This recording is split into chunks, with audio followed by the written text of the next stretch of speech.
Hey,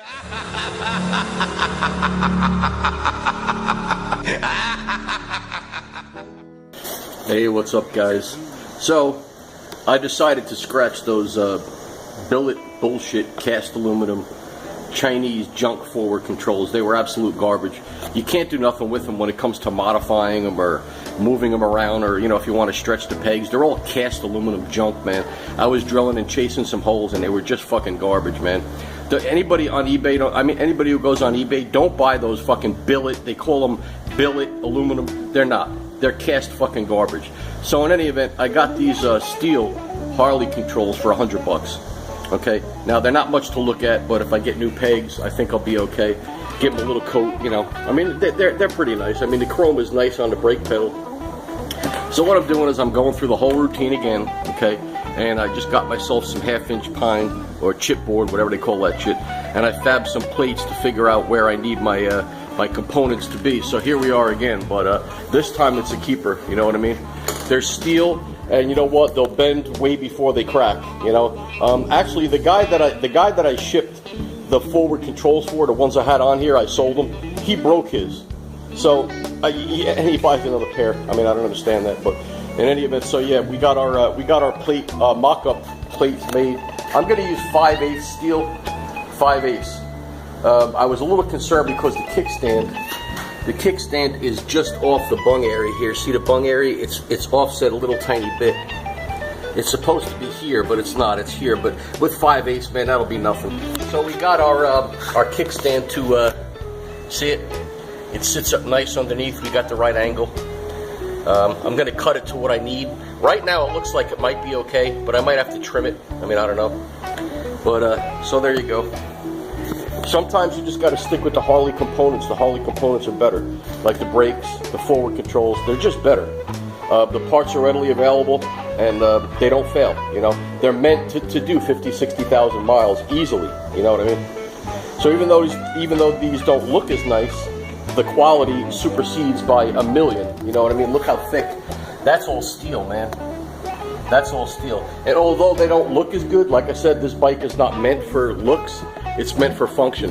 I fabricated both plates, okay? Drilled and tapped. You can see it or not. I drilled and tapped all the holes. 3/8/16. Bought myself a set of $100 forward controls. That included shift, that included the whole assembly, including the kickstand. So I sold those billet ones I had. I told you in the last video, they were just didn't like them. You couldn't modify them, you couldn't do nothing. With steel, I could weld on it and I can make it work, and it's low budget. So anybody out there building a custom chopper, you can use take-off Harley parts. It's inexpensive and they're steel. They're not going to fail on you, and you can stretch them way out as long as you know how to weld. So what I ran into a problem is with the twin cam kickstand. You can see the kickstand mount is part of the controls. See that? That's the kickstand mount, and it mounts on here. Okay, so that's what we got. Now, what these plates do is they move everything forward, so your legs are nice and stretched out. I believe it's like a 3-inch stretch or a 4-inch stretch or something like that, man. But my legs are way out there, and I really like it. You know, they're fully extended. But in any event, what I ran into a problem is.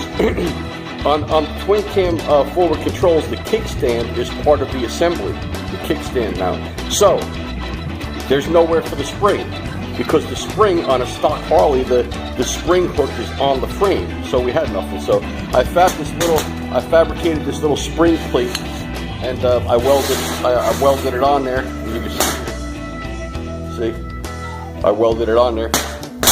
So that's pretty much what you have. Now, when I put the forward controls on there, and I put the kickstand, which we also did, the kickstand was about 13 inches long. That's what you got now. It's a rigid, it's a low slinging bike. This is all you got. 8-inch kickstand. Pretty crazy, right? So the kickstand goes inside the forward assembly, the forward control assembly. See here? Slides in there. Now, on my bike over here, this kickstand will not fail. Okay, they make those aftermarket kickstands. It's like a bent tab. It's like a bent piece of metal. And what happens is they just, over time, they bend. They're garbage. A Harley kickstand, this is from a dresser. This kickstand will hold like 900 pounds, so I'm not worried about a little 500-pound bike, you know what I'm saying?